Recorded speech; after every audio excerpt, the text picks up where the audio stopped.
One of the sites I like to use for searching for flights is Skyscanner. It works really well because you can search for different locations or at one time or different dates at one time. Let's say I wanted to go anywhere in the world. Well, I can't decide where. I can't really make up my mind. I can click on can't decide where and it'll say everywhere. So from Minneapolis, MSP, which is my home airport, to everywhere. Now I can search for a specific month if I want to, and I can do a departure month and a return month, or let's say if it's all in the same month, you can just keep them the same. Or I can say the cheapest month, and then I can find flights from Minneapolis to anywhere in the world and the cheapest month, and I can just find some really dirt cheap flights. If I know my location, let's say I know that, but I don't necessarily know the date I want to go, and I can pick any month, then I could just type in my location and then choose cheapest month. So some really good options there for searching. That's one of the reasons I like to use this site. So for the assignment, I want you guys to search for a location. I'd probably recommend going anywhere, and I want you guys to do it in the month of June. So I want you guys to at least stick to the month of June, but you can go anywhere you want to in the world in June. So from Minneapolis to everywhere in June, search for flights. You're going to search for flights. You're going to find that you come up with a list from cheapest to more expensive, different countries or locations within the U.S.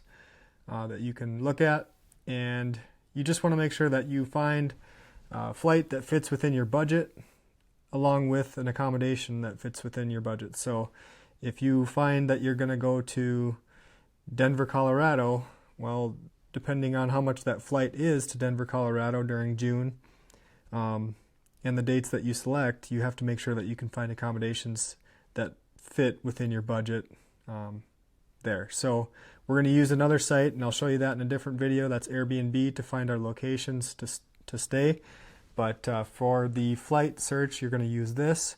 And in my case, I chose Costa Rica. So I'm going to go down to Costa Rica. Click on this. You can see there's flights, there's hotels here too. You can use this site for hotels, but I want you guys to try using a different site for the assignment.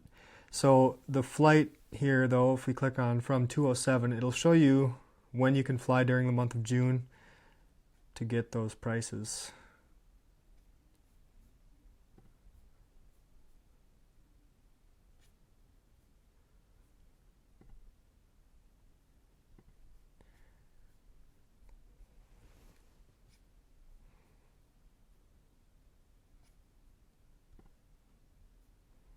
There we go.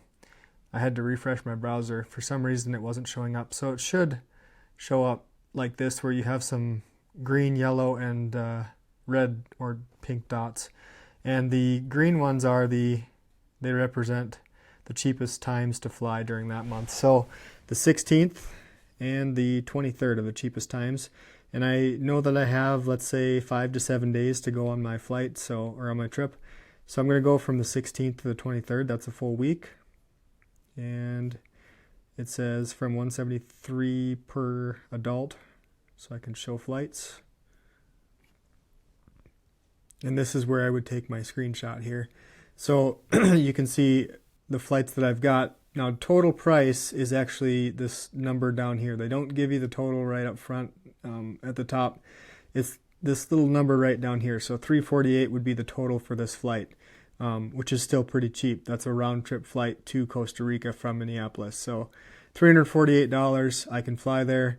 Then I just need to figure out, can I stay there that long within my budget? So I will check out another site to figure that out. But this is where you would take your screenshot for your flight once you've found one that works for you. And then I'll show you how to use the other site that we're going to use for accommodations.